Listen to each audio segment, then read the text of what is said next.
Shalom from Jerusalem. In this program, we have some electrifying discoveries about Jesus by a scholar of the Dead Sea Scrolls. You don't want to miss this one.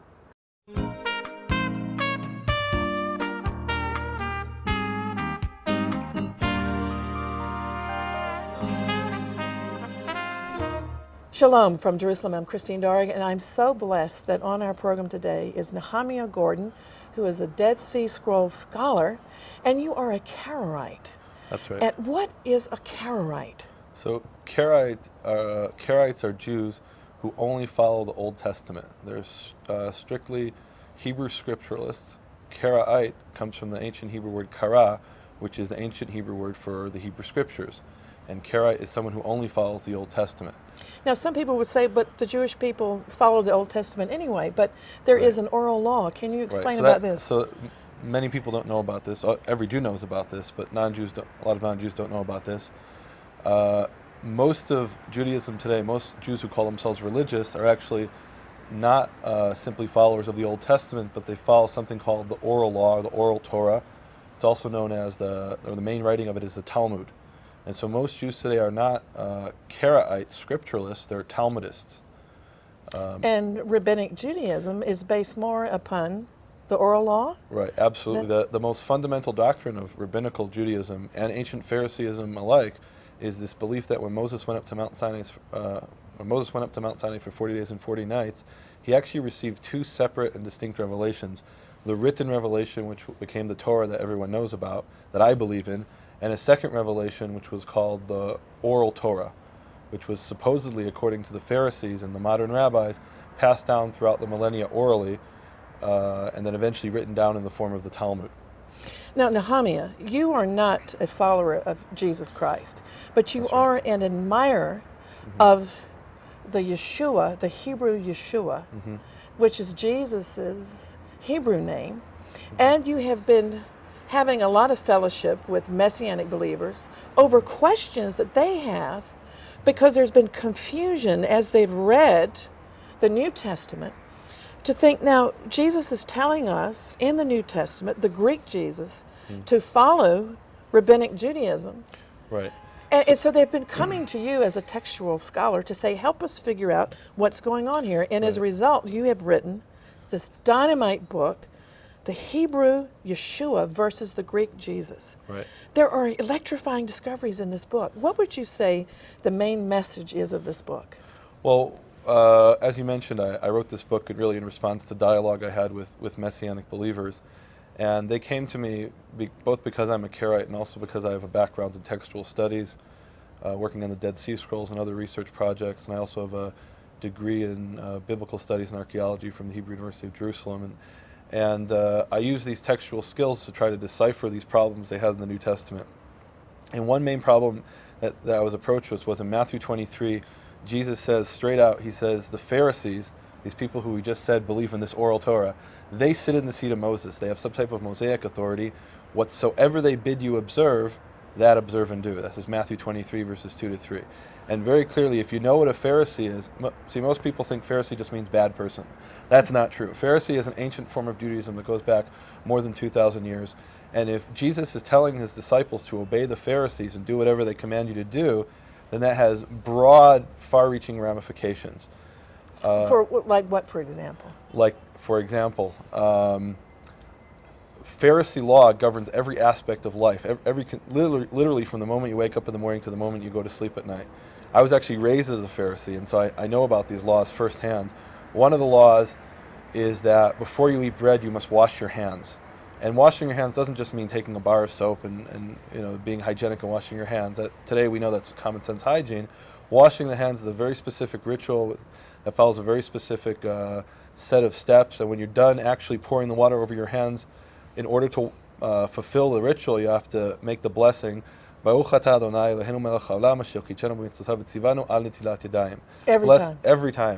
want to eat, which means blessed art thou, Lord, King of the universe, who sanctified us with his commandments, commanding us to wash the hands. But did he? He didn't. God never commanded us to wash the hands. Now, if you're obeying the Pharisees, you have to do that every time you want to eat a meal. And I brought this example because this is one that actually appears in the New Testament in Matthew chapter 15. And it was a big point of controversy. Exactly. In Matthew 15, the disciples sit down to eat bread and they don't wash their hands. And the Pharisees come and they say to Yeshua, to Jesus, why have your disciples transgressed the tradition of the elders? For they wash not their hands when they eat bread. And then Jesus answers to them and he says, you've transgressed the commandment of God by your tradition. Now, I think most Christians have no idea what that means because they don't understand Pharisaism. What he's talking about, see, many Christians, when they read that, from my conversations with Christians, they read that and they say, okay, Jesus is doing away with the law. He's saying you don't have to wash your hands anymore. Originally, there was a commandment to wash your hands. He's done away with that. Now, being raised as a Pharisee, before I became a strictly Old Testament Karaite Jew, I was raised up as a Pharisee. My father was actually an Orthodox rabbi. And I had the same question growing up. Where are we commanded to wash our hands? The same question, or the same thing that Jesus was dealing with 2,000 years ago. I had these problems. And I went to my rabbis and I said, okay, where are we commanded to wash our hands? We're saying Were you this. considered to be a precocious child? A little bit of a troublemaker? Well, I wanted answers. And, yes. I wouldn't just accept, don't worry about it or just obey. I wanted to see the sources. Even back then, I wanted to see Bible chapter and verse. And so here I was told there is no Bible chapter and verse. They told me immediately, my rabbis. They said God didn't command us to wash the hands. However, God commanded us to obey the rabbis, and by obeying the rabbis, we're indirectly obeying God. And every time a Pharisaic or modern rabbinic Jew washes his hands before he eats and makes the blessing, what he's really doing is proclaiming the supposed God-given authority of the rabbis. Now, Jesus said, don't call no man rabbi. And there's a reason for that, because I've always wondered about that. Can you give me some light? So rabbi is a theological concept within Pharisaism, which means a person who has God-given authority to teach, and to teach with authority. What the rabbi teaches is binding upon you. The rabbis explain that even if a rabbi tells you that right is left or left is right, you must obey them. If they tell you something that you know to be factually wrong, you must obey them because they have this God-given authority. And what Jesus is saying in Matthew 23 is, don't call anyone rabbi.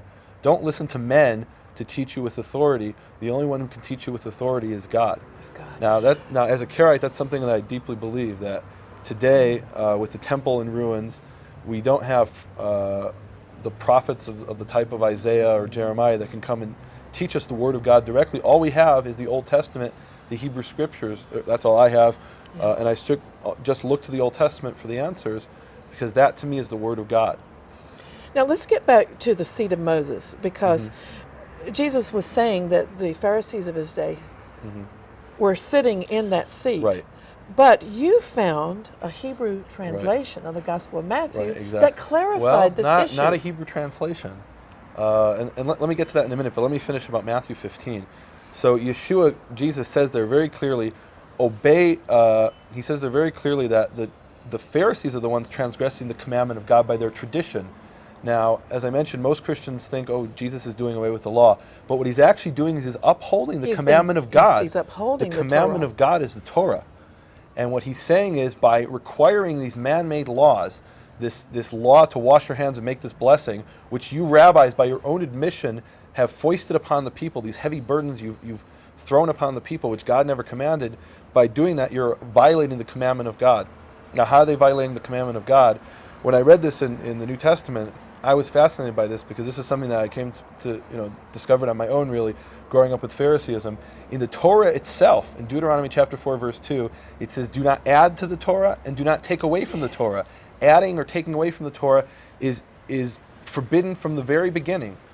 And if the Pharisees come along and say, you must wash your hands before you eat bread and you must say this blessing, recognizing our supposed God-given authority, that's a transgression of the commandment of God. And so what Yeshua, or in Hebrew he's called Yeshua, what he's doing in Matthew 15 is not doing away with the Torah. He's doing away with these man-made laws of the Pharisees and saying they don't have this God-given authority. They can't add to the Torah. It's forbidden from the very beginning to add to the Torah. But then in Matthew 23, he comes along and he says, whatsoever they command you to do, that observe and do. And he even talks about the heavy burdens.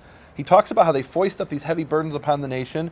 And what he seems to be saying, when you read it in English and also in the Greek, is he seems to be saying that they make up all these laws and rules and regulations, but they don't follow them themselves, but you should, because they have Mosaic authority. So how do we reconcile this? Does that even make sense? Let's start off with that. No. It doesn't even make sense. It's very confusing. And it outright contradicts what he says in Matthew 15. So what's going on there?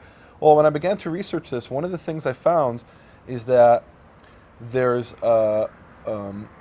a number of scholars who have determined that the New Testament, or certain parts of the New Testament, were not written originally in Greek, that they were actually written in Hebrew. And it turns out that there's actually a Hebrew version of the Gospel of Matthew that survived down to modern times. It's referred to in the scholarly literature as Shem Tov's Hebrew Matthew. Is this the Baal Shem Tov? It's not related to the Baal Shem Tov. The Baal Shem Tov was a supposed miracle worker, rabbinical miracle worker, lived in the 18th century. Shem Tov was a common name, though. This was a man who lived 400 years earlier in Spain.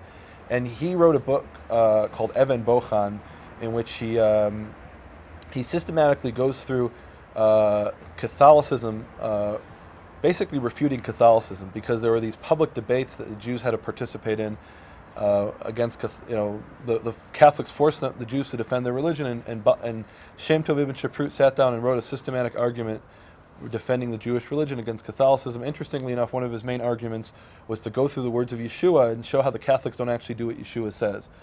At the end of his book, Shem Tov ibn Shaprut, in the 14th century, he says if we Jews really want to win these debates, what we have to do is start reading the New Testament. And so at the end of his book, he includes the Gospel of Matthew in Hebrew.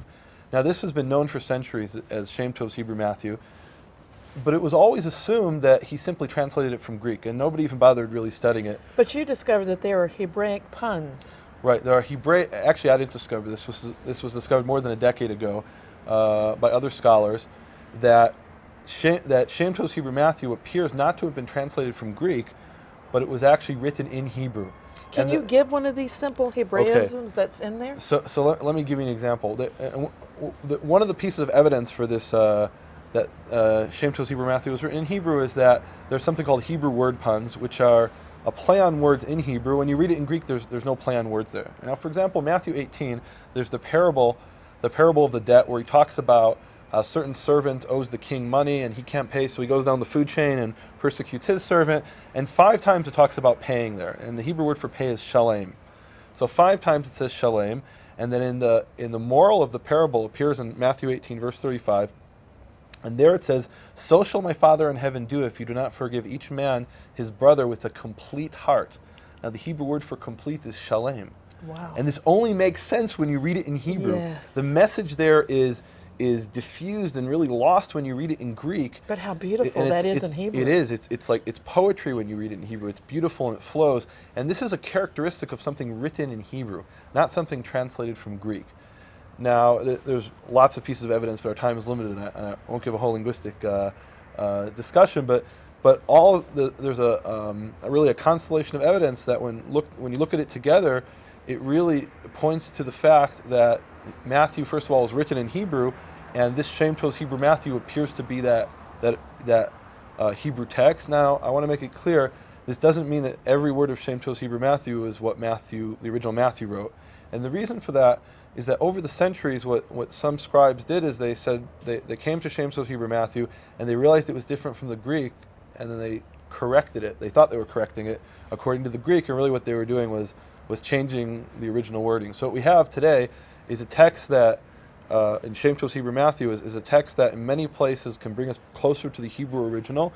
In other places, it's simply reflecting back on the Greek. And some places it's hard to know. Is it that the Greek has the exact translation from the Hebrew, and so that's why they match? And so my approach is to look at the differences between the Hebrew and the Greek, and when there are differences, we can pretty much be pretty confident that we may be dealing with the original wording that's been lost in the Greek. I believe God is raising you up, Nehemia, to help us to rediscover a lot of our Hebraic roots of Christianity. And you indicate in this book that you think that perhaps Yeshua could have been a Karaite. Can you comment on that? Okay, so what do I mean by Yeshua was a Karaite, or to be more precise, there's a Karaite aspect of his message. What I see in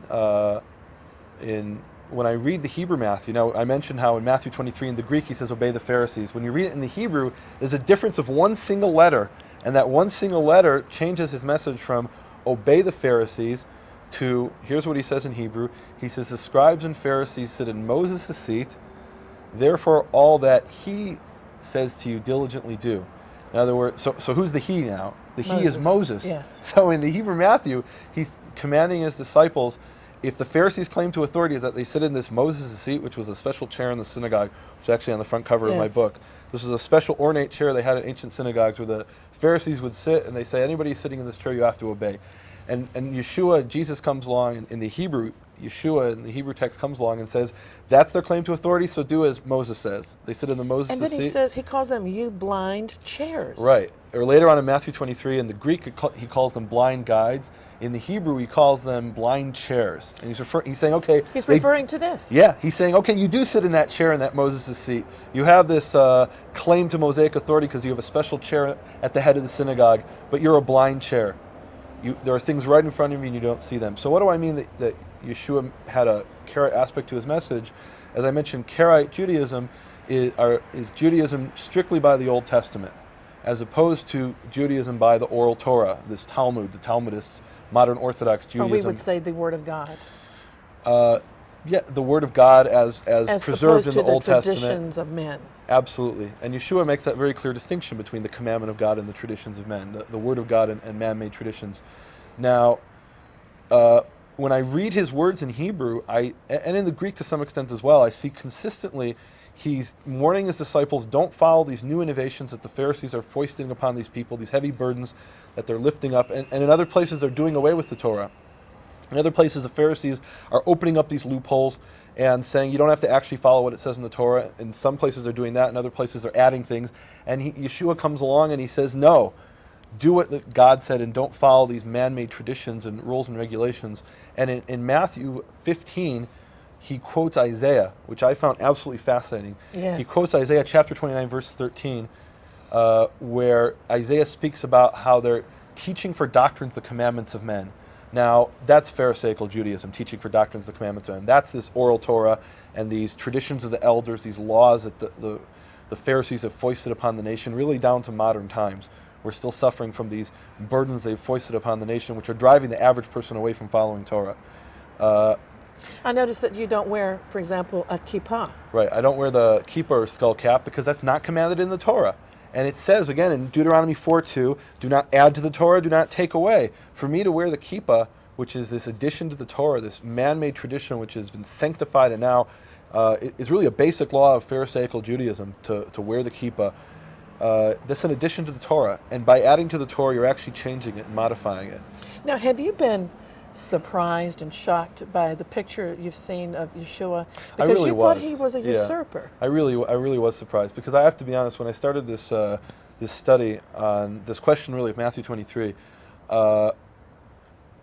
really I had pretty much a traditional Jewish understanding of Yeshua, that he came to, or Jesus, that he came to lead people astray from the Torah, to abolish the law and lead people astray after some man-made religion. And what I see from reading his words in the Hebrew is that his message becomes very clear that that's not what he's doing, that he's instructing his disciples to obey Moses. He's saying that their claim to authority is they sit in the special chair in the synagogue, the Moses' seat, do what Moses says. Diligently do, in fact, he says what Moses has said. And in other places as well, where, and I think part of the problem here is when the certain parts of the New Testament were translated into Greek, something was lost. Maybe because the Greek translators really didn't know what they were translating, or for whatever reason, part of, I think, the message was distorted. And when you read it in Hebrew, though, it's very clear. He's commanding his disciples, obey the Torah, the commandment of God. Don't follow the traditions of men, the teaching for doctrines, the commandments of men, these man-made laws. Follow the religion of God. Follow the Word of God. How is it helping people like myself to learn these things? You've just been on a large tour speaking to many Christians throughout the United States. What has been the reaction of the Christian community to these revelations, these discoveries? Well, I think the main reaction from people who have spoken to me after the talks and the emails I've been getting is that people are looking for what they call the Hebrew roots. Yes. They're looking for something more authentic. I mean, the common thing I hear from people is, okay, Jesus was a Jew. I need to understand Judaism in order to understand his message. And I think there's a lot of truth to that. They often say to me things like, well, Jesus was a Jew, and if I want to understand his message, I have to understand Judaism. Now, the next step for many people is to start to emulate Judaism And once they realize, well, Jesus didn't do away with the Torah, they start to instead of following Torah, they start emulating Judaism, because rabbinical Judaism, because simply by default, what's known out there is rabbinical Pharisaical Judaism. And what they end up doing is the exact things that Yeshua warned his disciples not to do. They end up following the traditions of the elders, these man-made laws. One of the things that really pushed me to write this book, because you have to understand, for a Jew to write a book about the Hebrew Yeshua and the Greek Jesus, I got a lot of criticism for this. But one of the things that really pushed me to write the book was interacting with Messianic Jews, and them telling me that, well, they want to get closer to their Jewish roots and closer to Yeshua. So what they're doing is following all these rabbinical practices. And one practice that really blew me away to hear that they were doing is in their Messianic synagogue, they're reciting the rabbinical prayers, and one of those prayers is something called the 18 benedictions. Now, the 18 benedictions is a very ancient prayer that goes back more than 2,000 years, but within the 18 benedictions is something called the 19th benediction, in Hebrew, Birkat HaMinim, which is the curse of the followers of Yeshua. In the first century, many of the followers of Yeshua were still in the synagogue, and they were still in the synagogue controlled by the Pharisees. And so to drive them out, the Pharisees added a curse of anyone who accepted Yeshua as the Messiah. And here you have modern Messianic Jews who are trying to connect with Yeshua, and they're reciting a curse upon themselves because they don't know what they're saying. They don't understand what Pharisaism is, and they don't understand that modern Orthodox Judaism is just a direct unbroken continuation of ancient Pharisaism, so they're ending up proclaiming this curse upon themselves in their own synagogues. And this is one of the things that really pushed me to write the book, realizing that people simply don't know, people learning, yearning for truth, searching for these Hebrew roots, Jewish roots of Christianity, which I think are real and authentic, but what they end up doing is going astray after the Pharisees rather than the Torah, the commandment of God. You do not go along with the ban on the divine name. Mm-hmm. You actually pronounce the name of God. Let's talk about this for a minute, because in the Torah, mm-hmm. God says that his name is to be mentioned, mm-hmm. is to be memorialed. Right.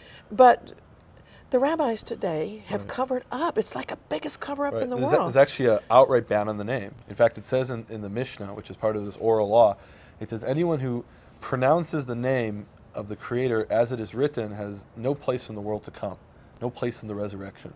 Now, so you feel like you'd be excommunicated by saying the name? I mean, you're forfeiting your immortal life by pronouncing the name. Now think about this. The name appears in the Hebrew 6,828 times in the Hebrew of the Old Testament. 6,828 times. That's an average of 7 times in every page of the Hebrew text.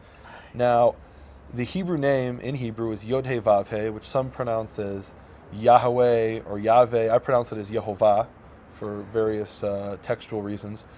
But it's very clear that those are the letters, Yod He Vav He, whether you pronounce it as Yahweh or Yehovah or other variations of that the letters are indisputable. They're very clear, and they're there almost 7,000 times in the Hebrew Scriptures. Now, I really came to this revelation by simply reading the words of the Torah. In Exodus chapter 3, verse 15, he says there, he introduces himself really for the first time to Moses, and he says, he introduces himself as Yehovah, and he says, "This is my name forever. This is my memorial from generation to generation."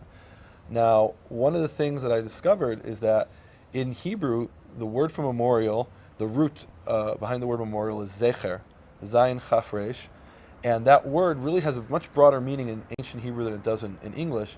In ancient Hebrew, zecher is both to remember something, but also to mention it.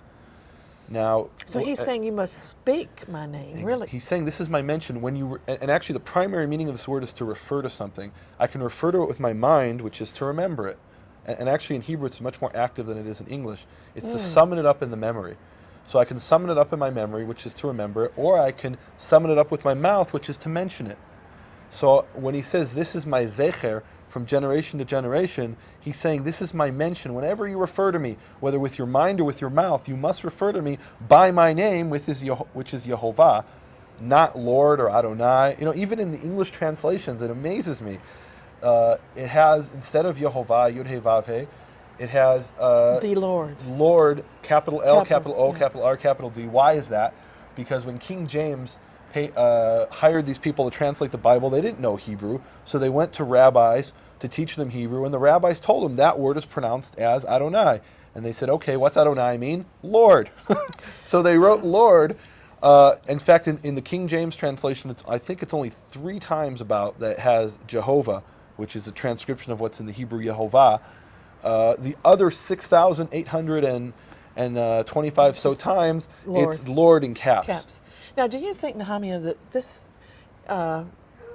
is a problem today, that people don't know who God is? They think Allah is God because his name has not been remembered and mentioned? I think that, I mean, you say Allah for the Muslims. I think this is, I mean, I can speak from my own background. This is a problem for Jews, that we're in a very difficult situation now with all our political problems.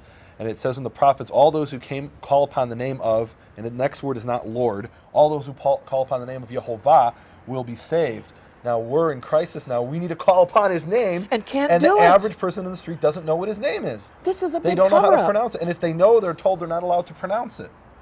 Now, have you noticed, I'm not talking about the sect of the Jehovah's Witnesses. I'm not talking about that. But have you noticed that within mainstream Christianity a lot now, many Christians are trying to recover the name of Yehovah? This is a worldwide movement. And you found a prophecy in the Bible that in the end days, the Gentiles will call. It says in Jeremiah 12:16. It's an amazing prophecy because it's one of the few prophecies in the entire Old Testament which is speaking directly to the Gentiles and only to the Gentiles. It's a prophecy where Jeremiah says, you know, this has nothing to do with Israel. I'm now speaking to the nations. And he says there, if those nations will learn to swear by my name, as they taught Israel to swear by the name of Baal, then they will be built into my people. It's a promise for the end time that the nations will be built into Israel if they'll learn to swear by his name.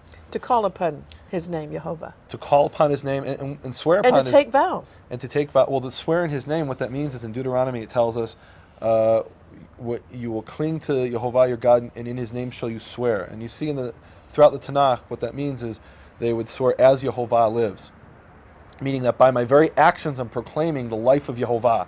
Now, if you can't proclaim as Yehovah lives because you can't say Yehovah, then how are you going to be built into Israel, as is promised in Jeremiah 12:16? Why did you select this version for Yeshua? Because this is an abbreviation of a larger name. Right. So Yeshua, Y-E-S-H-U-A, is in Hebrew Yud Shin Vav Ayin. That's how the name Joshua would have been pronounced in Second Temple times, in late Second Temple times. The original name is Yehoshua, which actually means Yehovah saves. And in late Second Temple times, the Hey was dropped. And so you have many names that where the Hey is swallowed up, and Yehoshua becomes Yeshua. So Yeshua is how the name Joshua would have been pronounced in that period. So if you want to get this amazing book, the Hebrew Yeshua versus the Greek Jesus, you can go to www.hebrewyeshua.com. That's right. And also, they can find out about your own Karaite Corner website through that. They can find out about more about Karaite Judaism and the Karaite perspective on the Old Testament Tanakh. There's a link on that site, or they can go to KaraiteCorner.org. Now, corner is spelled with a K, KaraiteCorner.org. And I'm so excited, Nehemia, you're going to be speaking at our 8th Passover conference here in Israel this year. And if you want to find out details about our 8th Passover conference, go to our website at www.exploits.tv.